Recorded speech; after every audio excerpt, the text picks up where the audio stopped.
very warm welcome to our new series, The Global Health Show. We are, in this show, going to take you on a health journey that has the potential to completely change your life. I'm Liz Gunn, and with me is John Coombs, who has a long-term background as a health and social and eco-entrepreneur, as well as having spent over 40 years researching ancient knowledge in contemporary and cutting-edge sciences. So, John, what is your vision for this show? The main thing, Liz, is to empower people. A lot of people I see feeling quite desperate, they're fatigued, they're run down, they don't have a lot of hope about life. And that can turn around quite quickly. We can get remarkably good results very, very quickly with people if they change their lifestyle, adopt a new nutritional plan, and just take life a little bit more seriously in terms of their own personal well-being. Instead of putting other people ahead of themselves, start to think the first thing I need to do is look after myself. I can be 100 times more effective if I look after myself. So we're going to bring together some world authorities. Yes, and we will talk about that in a moment, Yep. but it's almost the idea of taking perhaps average health or below average health and whipping it up to top health. That's the idea of well-being, that's a new level. There's no upper limit in health. There's obviously a lower limit, but there's no upper limit. So we know from some of the great people throughout history just what you can achieve in a single lifetime, and we're aiming to encourage other people to do the same thing. The world has many challenges. We can actually master most of these challenges if we work collectively together from a place of well-being. Wonderful. So to get the best health, you need to hear from the best in their fields, and that's what we're offering you, as John says. We will talk to top scientists and researchers, best-selling worldwide authors, and health experts in their specific areas. We're also bringing in people who you can watch being taken through these well-being programs, including a world champion triathlete, a Lord of the Rings star, and a high-flying business luminary. In today's show, we discuss coming back from open heart surgery and building new health with film and stage actor Bruce Hopkins. But first today, a man who will be offering his valuable insights in each of our 10 shows. Dr. Bruce Lipton is admired for many aspects of his life, including his pioneering stem cell research in the 1960s, right through to his current role as the global champion of the new frontier science of epigenetics. Bruce Lipton's also widely admired for his courage in stepping away from a safe and lucrative career as a medical professor at Stanford University after he realized that while medical science has its valuable place in the world, managing accident and disease, there is a much wider scope for building up health. Like John, his vision is for building the well-being of each of us before we find ourselves at any risk of falling into sickness.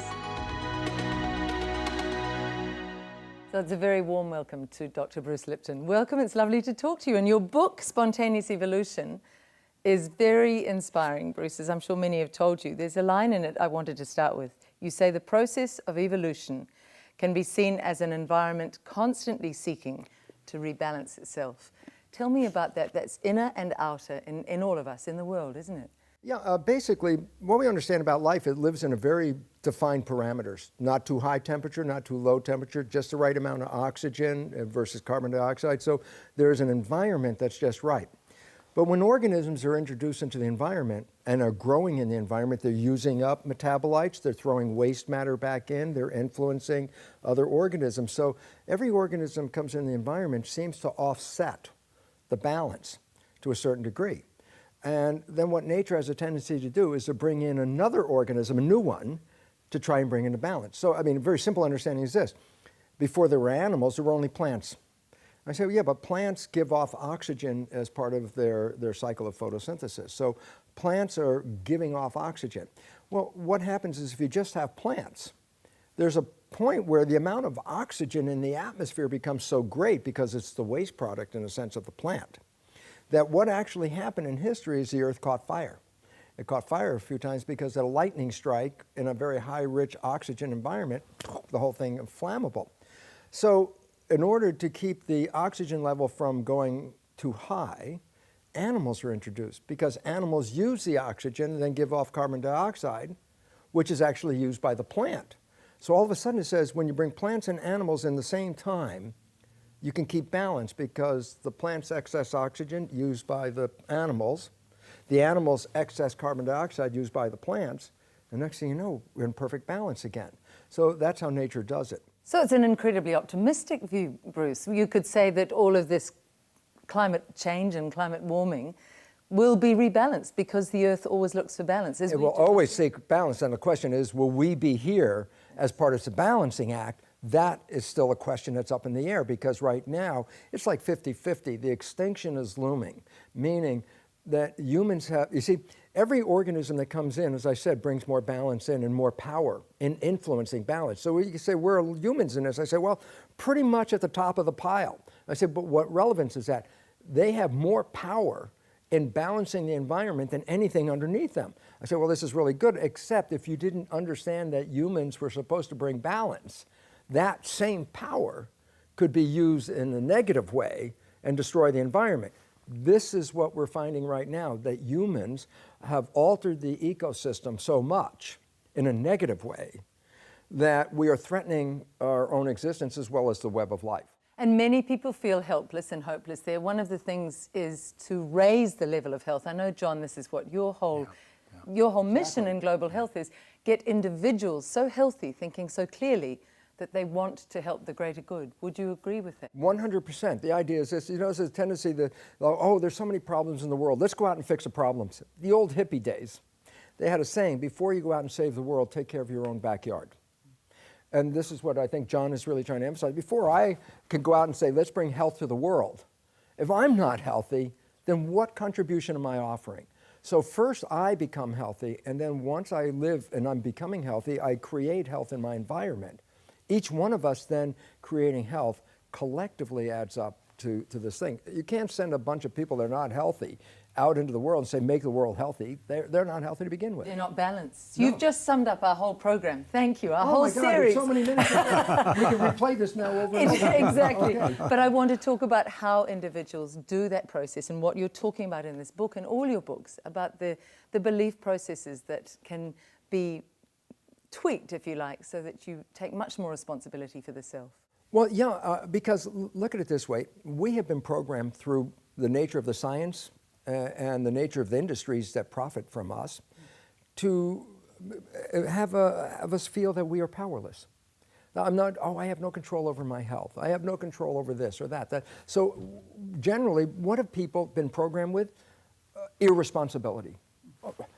Why should I be responsible for my health? If my genes are going to give me cancer no matter what I do, then I don't care what I do.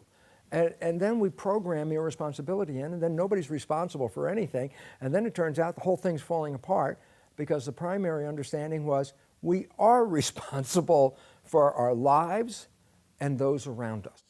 So the definition of epigenetics, which is something that you work on, Bruce, so much. Could you tell us how you sum that up? Well, yeah, it's very interesting because what I was teaching in medical school was a concept called genetics, genetic control, which is what everybody believes. Oh, my life is under genetic control, which means control by genes.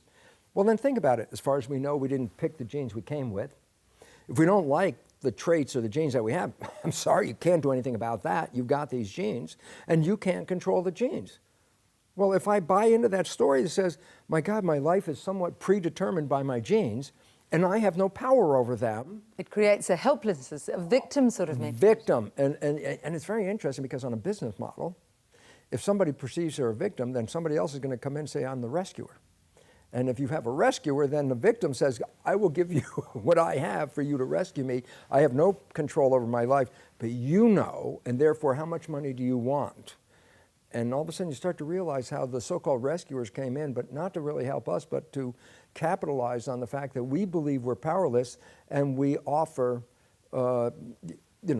money to those that are going to help us. So what's happening individually is echoed on a societal level. John, what's your experience in the clinic that you're seeing? Well, this is where most people come in with a sense of lack of knowledge of these issues, and this is the great thing about Bruce's work. It has given us the science, because Bruce did the actual research, broke it down individual cells and petri dishes, and did the research, took the genes out of the cell and watched their behaviour. We didn't have access to the science until Bruce started publishing his books and made them available. Such as the biology of belief. Biology of belief, spontaneous evolution, and then honeymoon effect. The science is now available because Bruce, as we said before, taught doctors and broke it down to small bites. And Bruce, how is it that you are finding things that are simply not being discussed on a more on a more open level, say in our medical profession or our pharmaceutical profession or politically even. What is it that's driving you, Bruce? What's taken you out of being just a straight doctor and a comfortable life into this driven passion for waking people up? Because I saw that the new science, which is epigenetics, which we'll talk about in the future, is the science where it turns out that we control our gene activity. So all of a sudden I saw that I've dedicated my life to go teach in a medical school to tell people that they're victims, and then the research in my laboratory says, well, this is a completely false assumption, that this is not true at all. And all of a sudden I started to recognize, oh my God, we were masters, but we didn't know it.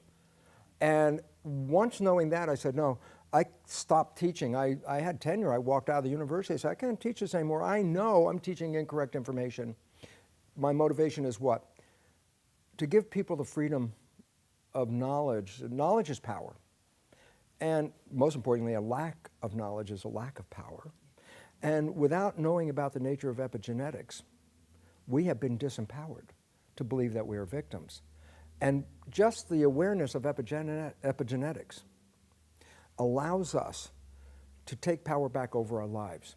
And once we do that, the health crisis that we see in our world today will disappear overnight. Thank you so much, Bruce. We're going to explore a lot of those themes in programs to come. Thank you. Thank you very much. Thank you, John. Bruce.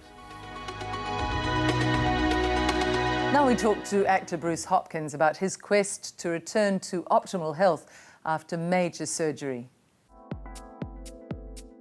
So Bruce, tell me what brought you into Global Health Clinic.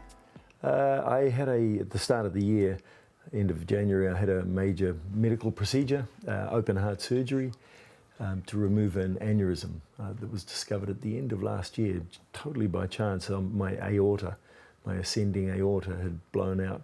So I had what became termed a valve-sparing aortic root replacement.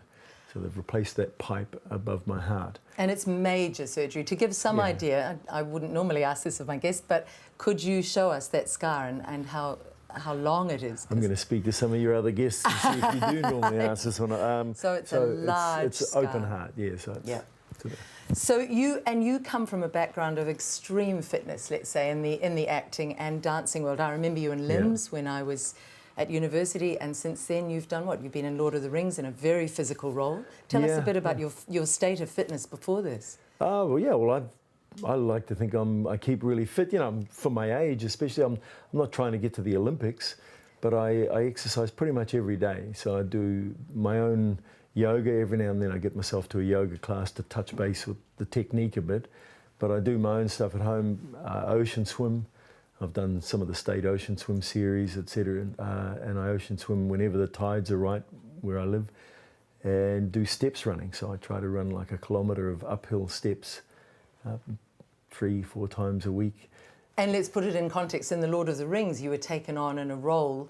Tell us a bit about that, because of your physicality as an actor, weren't you? Yeah. There was a particular point in the shoot where they got to where this King Theoden, the horse riders, the Rohirrim, they were starting to have some major battle scenes, and they realised that there was a particular character that I think that they'd cast that wasn't going to be, he's not a big physical actor, so they needed to get another character in who was going to be able to be physical in battle scenes. And your character's name was? Gamling.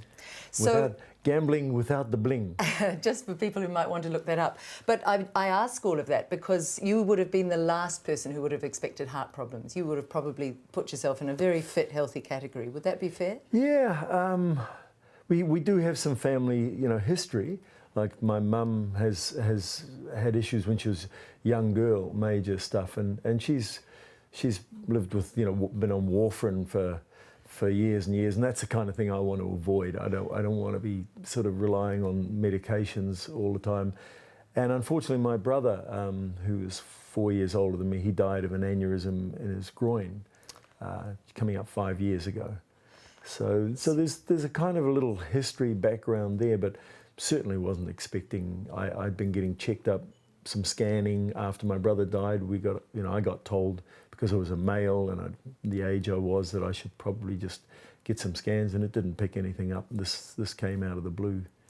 And of course, that's the whole emphasis of this program, getting back to what you said about warfarin. We're trying to help people to maintain or improve health before they get sick. Yeah. So what is it that you've learnt so far? You're really in the early stages of this journey about getting your health to a premium level now. What have you learnt so far coming in here, Bruce? Well, essentially, kind of don't take it for granted, you know. You think you're living a health... I like to think I eat fairly healthily, et cetera, you know, along with the exercise. And I try, many years ago, I started meditation, so I try to not allow myself to get into stress scenarios in my mind. You know, it happens, but at least I'm aware of it. And I think, so I kind of, you can delude yourself. Well, it's not so much delusion. You had already taken steps. You'd taken responsibility for your own health, which is the first step on the ladder. But you're climbing that ladder of health now, aren't you? You're wanting to take it to a higher level. What have you looked at so far? Well, it's been amazing. Well, the really cool thing was doing like the hair follicle tests, and you know, because they just give you there it is, there's the report, and it's science based. You know, it's not some kind of airy fairy stuff. So yes. It's when you're looking at it in black and white on the paper in that report, you go, whoa, okay. Can you remember what first struck you with your report? Because it's a 30-page report. It's fairly substantial. Yeah. Just the things that become like a priority, you know. So you suddenly go, oh, okay, I've got some priorities. Can you give us an example of one, or is that my too amino acids were kind of lacking in certain areas. So and that has a big impact on hormonal balance, which is so essential for sleep or well-being. One of my things for many years now, I do overnight talkback radio occasionally, and that screws up my sleep big time. And I was never for many years I haven't been like a deep, heavy sleeper anyway. So kind of this stuff is making me realise, okay, I need to address some of this stuff. You know. So what are some of the ways you've addressed it, getting that Cell-Wellbeing report? What steps have you taken in here since then, Bruce? Were you able to directly look at some of the products that they talk about not, you know, like priorities of don't eat certain types of foods, and also mostly it's interesting because it's a lot of it's around the nutrition side of it, you know, liquor. Yes. and it's quite interesting because it'll be quite specific. You know, the latest one came through different to the first one that said beer. Don't, you know, so lay off beer. And I haven't been a beer drinker much anyway. Yes. So, but it's just really interesting to see that. And then the first one, when I first came here, picked up radiation. You know, and I'd just been having X-rays and all that kind of stuff. So it was quite interesting to. Well, we'll be following you through just from 3 to 4 weeks in. Are you feeling a little bit better? Are you definitely. Noticing a difference? Yeah. Yes. Yeah. Good. We'll be following you through this, Bruce. I'll be talking to you again. Thank you. Why should I get a hair scan? Do you wake up feeling tired, have frequent headaches or memory lapses? Do you just not feel as young as you should be? Could the pollution from the environment be having an impact on your well-being? Could your diet not be sustaining you and leaving you with a lack of energy? Almost everybody these days is living with a condition they would prefer not to have. And the potential of heart disease, obesity, diabetes and cancer is becoming far more common. The changes to our food and diet, increasing environmental pollutions and stressful lifestyles can lead to a poor expression of wellness. Most of us are living way below our optimal levels of physical, mental, and emotional capabilities. Your hair can provide information on important questions speedily and effectively within just 15 minutes. The Cell-Wellbeing S-Drive can instantly generate a full report digitally from our information centre based in Germany, looking at issues such as toxins, nutrients, vitamins, minerals and amino acids, immune factors and foods and additives to avoid. A single strand of hair has been proven to be one of the most effective biomarkers, as it accumulates information about a variety of processes in your entire body. Leading scientists have long known that the key to looking younger and living longer is largely controlled by the environment that we create for ourselves. 98% of our physical expression is a direct result of our environment, with only 2% directly attributed to our genes. Modern-day stress and pollutions require a modern-day solution. What toxins could be challenging you? Could they be EMF frequencies, chemicals, radiation, or even parasites? Tests do not guess. What could you be eating that is causing a challenge? What nutritional supplements are you lacking? With the awareness and information presented from a single hair test, indicating areas that need attention on your own personal optimization plan. Current conditions could be improved and future conditions could be avoided. Take a hair test today and follow the report indicators, using a step-by-step natural approach to optimize you. A sense of well-being is your own personal choice. Why not get a hair test today? Now we discuss with Dr. Darryl Turner the importance of thyroid health and how to improve and maintain it. Well, Darryl, welcome. You are from Arizona in a way, but you're actually from Napier, aren't you? What took a young man from Napier all those years ago in the 60s over to America to end up working as a leading specialist in thyroid health? What's been your journey? Well, I was into research as a scientist, and what I discovered is that in the field of hormones, no one had solved the thyroid problem. In other words, many people, that is 80% of the population, actually have a thyroid condition, but they walk around under this category called subclinical hypothyroidism. That is where they have the symptoms, but their blood tests appear to be normal, and they suffer for their entire lives. I decided to tackle the problems, solve it, so that a medical doctor can identify, dose, and titrate the patient to the right amount of medication. That's a little bit like Ed Hillary saying, I decided to climb Mount Everest. That's a huge thing to tackle. Where did you begin, Darryl?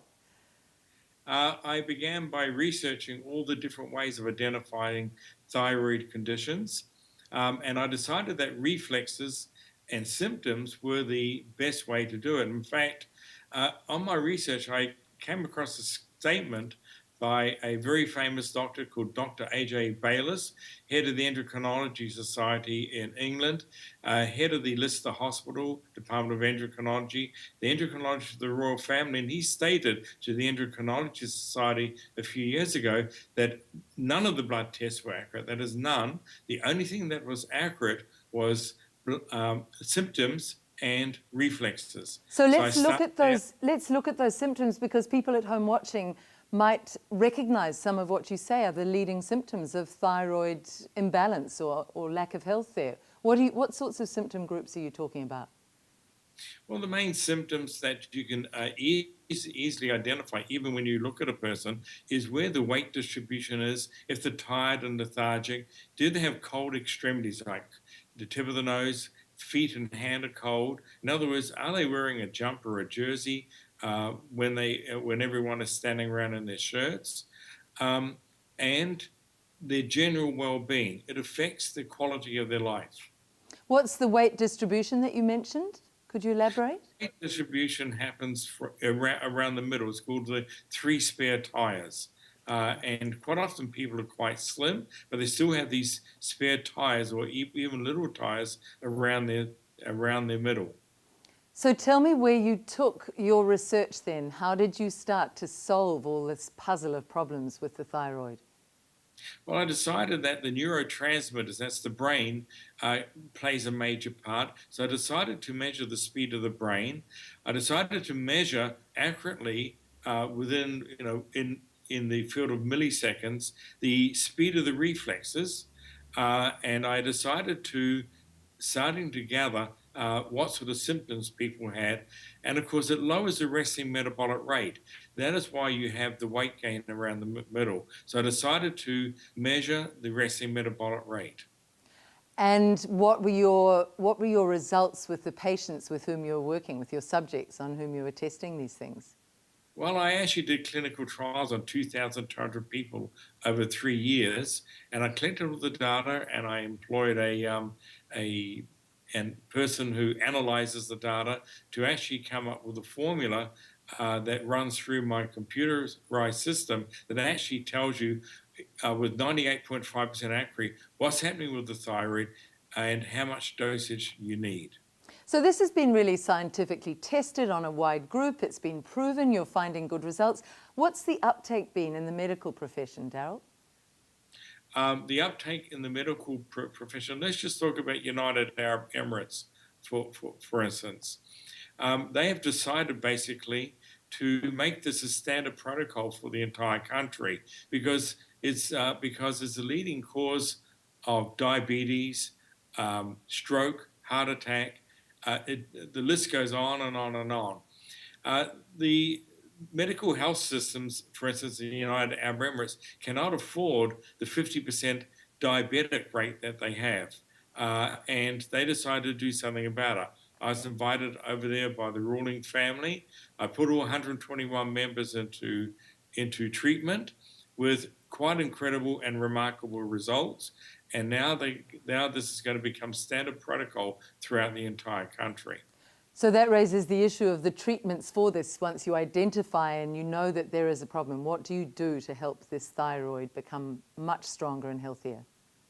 Well, I actually have developed the medications and a range of medications to treat the thyroid, because you cannot treat the thyroid by itself. You've got to treat the adrenals, the iodine, the sleep.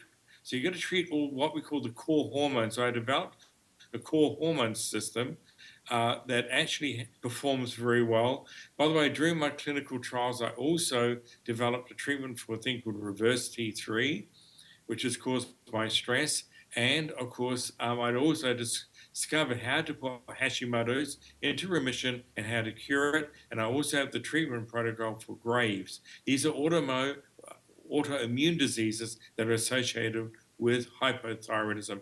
This is sophisticated stuff for a young man from Napier. I'd like to bring John in here just to talk about what you're seeing in Global Health Clinic as far as thyroid problems in New Zealand. Daryl, with the Thyroflex test that we've done, pretty much everybody's been underactive or hypothyroid. Does that correlate with the figures that you're dealing with?